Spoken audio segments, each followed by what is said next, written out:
Согласно преданиям, предки башкир пришли на Южный Урал, следуя за вожаком волчьей стаи. Так возник их этноним. Башкорт означает «главный волк». На протяжении веков башкирский народ пополнялся за счет различных племен, в избытке поставлявшихся Великой степью. К эпохе позднего Средневековья насчитывалось около 40 башкирских родов. Они были рассеяны по территории всей исторической Башкирии, от Камы до Тобола. В нашем фильме мы расскажем об одном из них.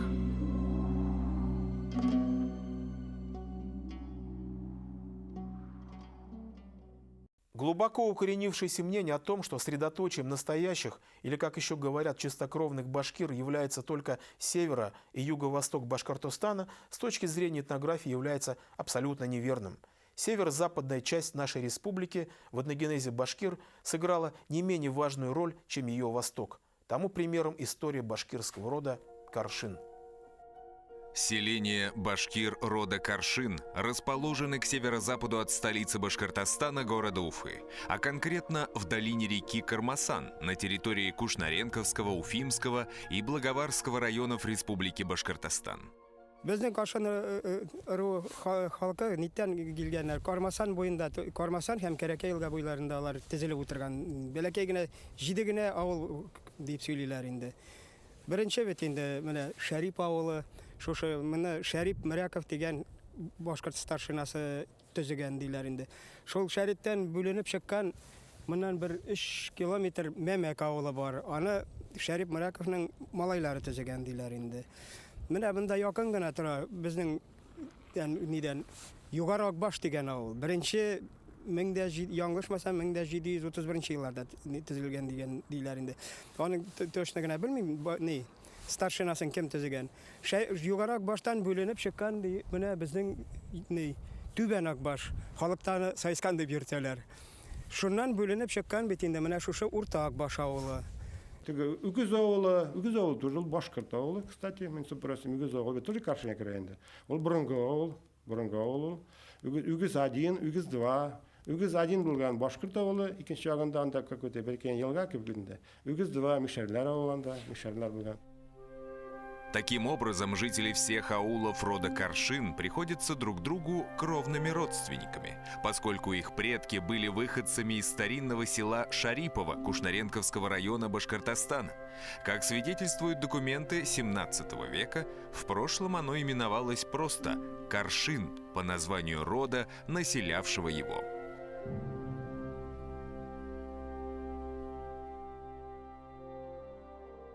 Происхождение и ранняя история башкирского рода Каршин представляет собой загадку, которую, несмотря на все старания, до сих пор не удалось разгадать ученым.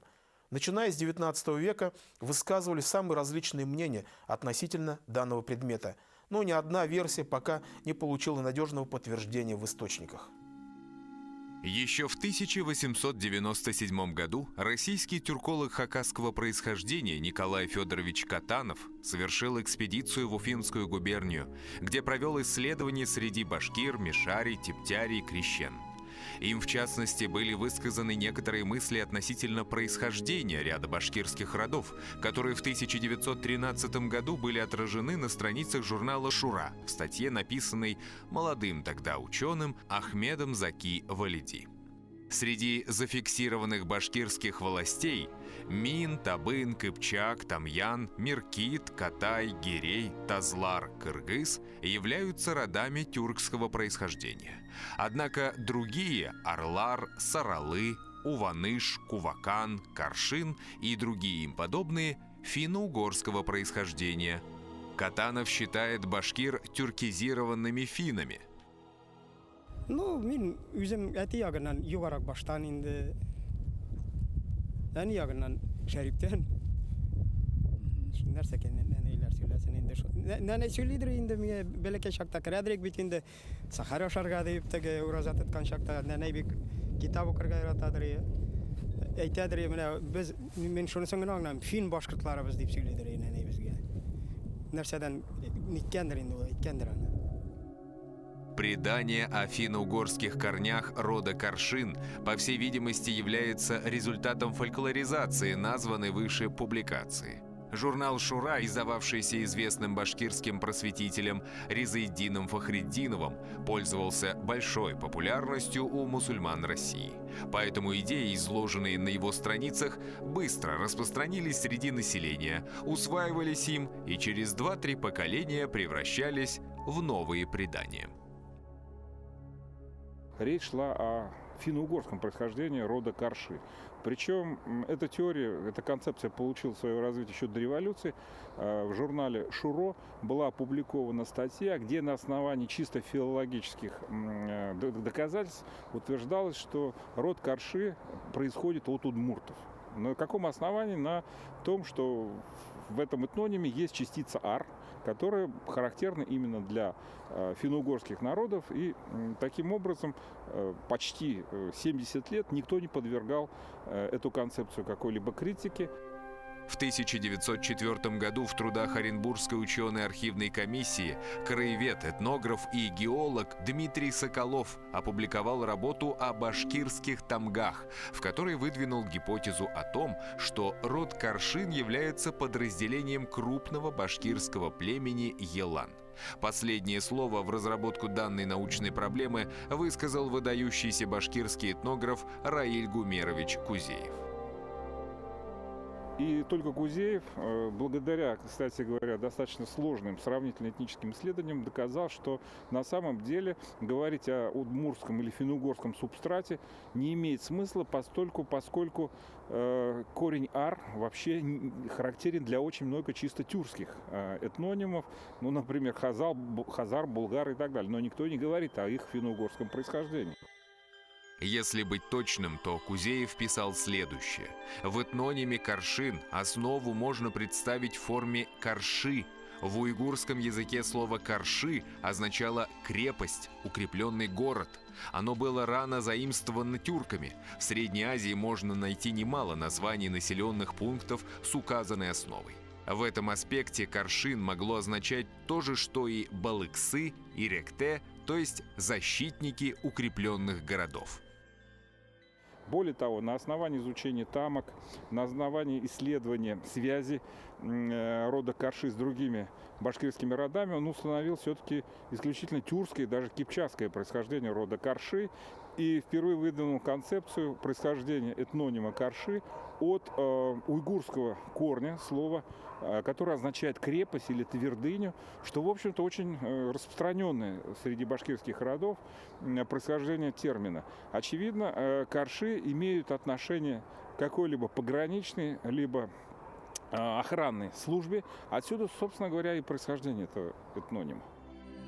Согласно сочинению «Диван Лугат ат-Тюрк» собрание тюркских слов филолога XI века Махмуда Кашгари, в своем первоначальном значении слово «карши» означало «королевский дворец». Слово «карши» встречается также в поэме XI века «Кутадгу Белик» «Благодатное знание», написанное поэтом Юсуфом Баласагуни и посвященное султану династии Караханидов Сулейману Арслан-хану. В этом произведении слово «карши» употребляется в парной связке «карши-сарай».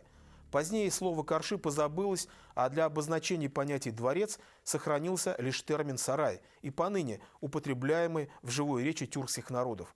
Вполне возможно, что предки каршинцев представляли собой дворцовую стражу какого-нибудь хана. Дать более конкретное объяснение пока не представляется возможным.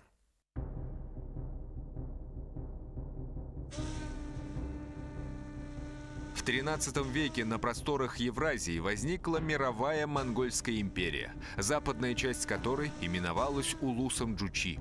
В русских летописях это государство получило название «Золотая Орда». Башкирия вошла в состав последней на правах вассального княжества. Венгерский монах Иоганка, прибывший в начале XIV века на Южный Урал в поисках прародины своих предков, сообщает о государе всей Баскардии, который правит страной под присмотром монгольских судей несторианского вероисповедания, что, однако, не мешает ему исповедовать ислам и принимать послов из страны Сибирь. В последующем государь всей Баскардии более не упоминается. По всей вероятности, монголы уничтожили остатки государственности башкир. Вместо вертикального и иерархического порядка возникает горизонтальная форма организации общества, при котором субъектом социально-политических отношений становится башкирский род или клан. Своеобразным манифестом нового порядка стало сказание «Кыса и Чингисхан», фабула которого сводится к апологии власти глав башкирских кланов Кунграт, Табын, Минг, Кыпчак, Тамьян, Усерган, Гирей, Салжиут, Юрматы, Бурзян. Почему именно у башкир этот памятник имел такую идеологическую основу? Дело в том, что в пространстве евразийских степей, в том числе на Южном Урале, башкиры относились к тем немногим этносам, которые на разных условиях подтвердили право на владение своими территориями. Но к числу подобных исключений можно отнести в том числе и русских князей, которые также благодаря определенным отношениям договора смогли определить сферу своей власти. Такие субъекты смогли сохранить свою политическую структуру, генеалогию своей аристократии, знати и так далее. И в том числе сохраниться как народы. Мы же знаем, что после вторжения Батыя просто исчезли с лица земли многие этнические и достаточно большие группы населения. В сочинении «Кыса и Чингисхан» проводится мысль, что башкиры получили свои земли за свою службу. Действительно, в арабо-персидских источниках отмечается их участие в походах правителей Золотой Орды, Сибирского и Казанского ханств, в частности, Тохтамыш-хана, Мухаммеда Шейбани-хана, Сахиб-Гирей-хана. Одной из таких служилых групп населения были башкиры рода Каршин. Сохранились документы, свидетельствующие об их службе в Касимовском ханстве. Касимовское ханство – государство, основанное Касим-ханом в 1452 году на территории Мещеры, то есть на территории Рязанской области и Мордовии, находилось в вассальной зависимости от русского государства. В 1536 году царь Иван Грозный выдал грамоту на город Темников князю Еникею. Велено ему татар-тарханов, башкирцев и мажарян, которые живут в Темникове, судите и ведайте их по старине. Из чего мы узнаем о существовании в Темниковском княжестве тарханов и рядовых башкир. Сохранилась также грамота царя Василия Шуйского 1608 года, пожалованная князю Акчурину, как говорится в документе, за службу и роденья вымороченным княж Акчуриным княжением Караева над Мордвою Кершинского беляка судом и пошлинами.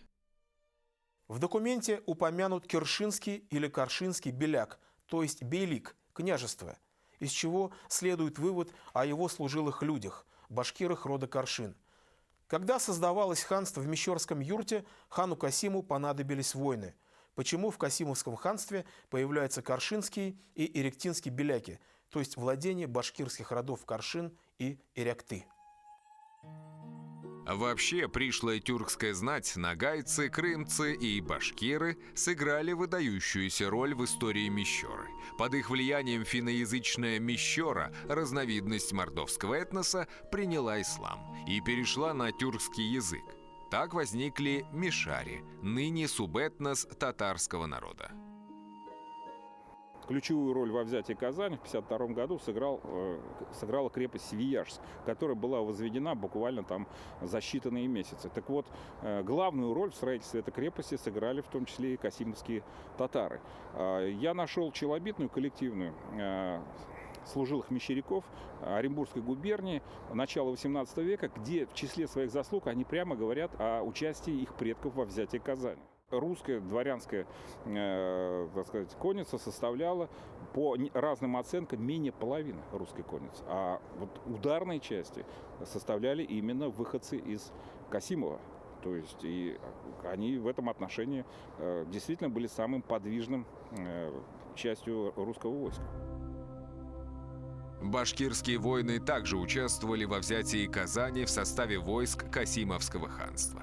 Однако они были и в числе ее защитников, так как известно, что башкирские тарханы находились в составе вооруженных сил Казанского ханства накануне его падения. В период феодализма политическая приверженность той или иной стороне определялась верностью своему сеньору, а не чувством родства или этнокультурной близости.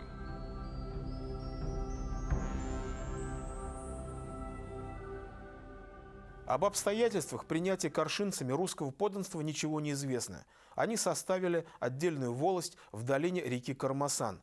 Будучи традиционно служилым кланом, род Каршин продолжал нести военную службу в составе войск Московского царства.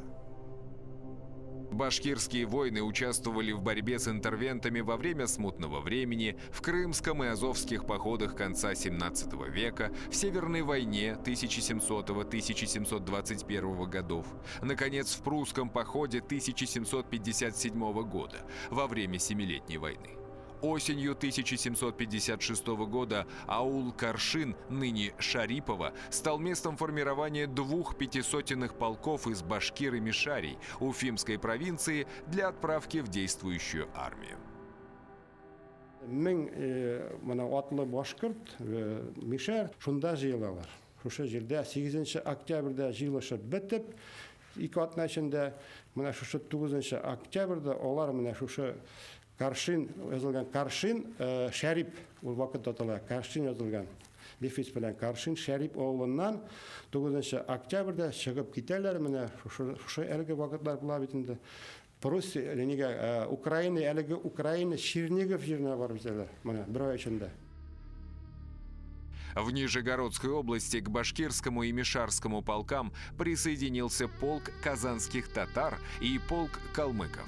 Таким образом, была сформирована так называемая четырехнародная команда, которая приняла участие в знаменитом сражении при Гросс-Егерсдорфе. В сражении под Гросс-Егерсдорфом 19 августа 1757 года участвовало 28 тысяч прусских и 55 тысяч русских солдат. Первыми командовал фельдмаршал Йоган фон Левальд, вторыми – фельдмаршал Степан Апраксин. Баталия закончилась победой россиян. Четырехнародная команда во время сражения сначала была в авангарде, а затем была послана для преследования отступающих прусских войск. В прусском походе из Каршинской волости участвовали жители аулов Акбаш, Шарип, Мамяк и Муйнак. После кампании 1757 года казанские татары и мишари были отпущены по домам, а башкиры были командированы на Оренбургскую пограничную линию, где ожидался прорыв разбитых китайцами джунгар. Центральной фигурой в истории башкир-каршинцев XVIII века был старшина Шарип Мряков. В ходе башкирского восстания 1735-1740 годов он остался верным правительству, за что неоднократно подвергался покушениям со стороны повстанцев. Каршинская волость находилась в непосредственной близости от Уфы и в случае неповиновения властям первая попадала под удар правительственных войск. Этим, вероятно, и объясняется верность царю старшины Каршинской волости Шарипа Мрякова. Помимо всего, он был чрезвычайно предприимчивым человеком, стремившимся извлечь максимальную выгоду из сотрудничества с правительством. Фигура уникальна во всех отношениях, потому что более не похожего на всех остальных представителей башкирской знати очень трудно найти даже в XIX веке. Шарип Мряков – это первый старшина, который имел дом в городе Уфе. То есть, во всяком случае, как отмечает Наталья Федоровна Демидова, Шарип Мряков исключался и тем, что, например, он одним из первых начал заводить торговое земледелие. То есть он ввел землеполе, в основном усилиями зависимого населения, среди которых очень много было башкир, с одной целью, чтобы продавать хлеб гарнизонам строящихся крепостей. В ходе башкирского восстания 1735-1740 годов большинство пришлого населения выступило на стороне правительства, за что их селения подвергались уничтожению со стороны повстанцев. Мына 1739 жылның уже бастырыла баштырыла. И шундай уже битинде башкорт старшиналарын, полингоналар, аны түрмәгә алып куялар, и алардан сорау сораганнар. Ни өчен бастырып иттегез? Нәрсәгә сезгә җитешми? Нәрсәгә кирәк? Һәрберсе әйткән, ни өчен сез бездән без нашего согласия сюда принимаете пришлых людей, мишарей, татар? В ходе смутных 30-х годов XVIII века Каршинская волость понесла катастрофическую убыль населения. В 1725 году, по данным кунгурского бургомистра Юхнева, в ней числилось 700 дворов и 2100 мужчин, способных воевать. Следовательно, с учетом стандартного соотношения 1 воин на 5 мирных жителей, в Каршинской волости проживало как минимум 10 500 душ обоего пола. В середине XVIII века, по данным историка Рычкова, в названной волости было лишь 77 дворов. То есть произошло почти 10-кратное падение численности. Ну а Каршинская волость пострадала особо. И здесь надо отметить в первую очередь именно позицию старшины Шерепа Мрякова, который буквально установил карательный режим, террор среди тех, кто проявлял хотя бы какие-то настроения оппозиционной власти, российской власти. Ну и следует отметить еще одну важную такую причину такого сокращения.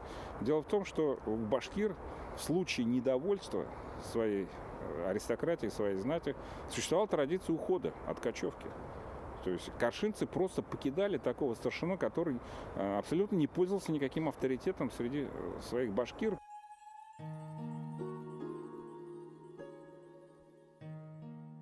Кунгурский бургомистр Юхнев в 1725 году с разведывательной целью, побывавший в Башкирии, сообщал о башкирах Казанской дороги. Башкиры — народ военный. По их манеру, почитай, в каждом дворе есть панцир, копье, лук и сабель. Такожде ружье, которое турки зовут. Пахотной земли и сенных покосов довольно имеют. Они сеют рожь и всякий хлеб без навозу, и та дорога кормит Уфу. Они имеют дворы хорошие, токма половина из них кочует в степи. Едят хлеб и лошадиное мясо. Скота у них довольно, только лучше кормят и держат для того, что у них хлеба и соломы много. Каршинская волость довольно рано стала многонациональной. Уже в 17 веке башкиры-каршинцы стали припускать на свои земли представителей народов Поволжья, искавших лучшей доли в Башкирии. Припуск оформлялся специальным договором аренды, согласно которому припущенники должны были платить башкирам, хозяевам земли, оброк. На территории Каршинской волости в XVIII веке возникает множество мишарских деревень.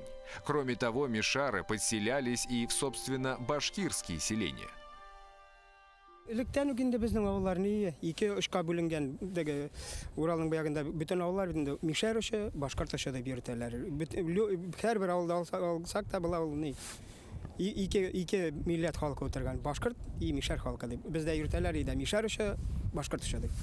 Балалар үскәч бит аны өйләндерергә кирәк, кызны кияүгә бирә кирәк. Местный халык бит менә тоже барда родственный в основном булганнар. Ансы тоже бына аны күздән чыгарырга алмый. Башкорт халкы нетеп зур ризалашып мишәрләр белән кода булып китәргә рәхәтләнеп булганнар. Мишәрләр үзләренең задачасын решать иткән инде белән. Ну башкортларда җир күп бит. Шулай бит дөресен әйткәндә. Рәхәтләнеп алар кызын биргән, или малайын өйләндергән, уже җирле булып алалар әкрен шулай уже киткәннәр. Ну еще инде ни өчен инде бергә урнашканнар, анда рядом дигән отдельный мишәр авылы бик сирәк. Менә баштагы шул Балташ районнарында, Борай районнарында чисты дибез инде менә ни чиста мишәр авыллары бар. Ә монда алай юк. Менә Колтаева тоже башкортларда бар. Ввиду того, что в советское время среднее образование в Кушнаренковском районе велось на татарском языке, башкиры рода Каршин в значительной степени подверглись этнической ассимиляции, хотя люди старшего возраста прекрасно помнят о своем настоящем происхождении. Ныне в школах района башкирский язык преподается в качестве государственного и родного. Сможет ли эта мера вернуть каршинцам их прежнее самосознание, покажет время. Башкиры рода Каршин ныне населяют такие села и деревни Кушнаренковского района Башкортостана, как Шарипово, Верхнеакбашево, Нижнеакбашево, Среднеакбашево, Новоакбашево, Мамяково, Старогумерово, Бешкази, Угузево, а также Юлушево, Асаново, Уфимского района. В Благоварском районе башкиры-каршинцы проживают в селениях Агарды и Кугуль.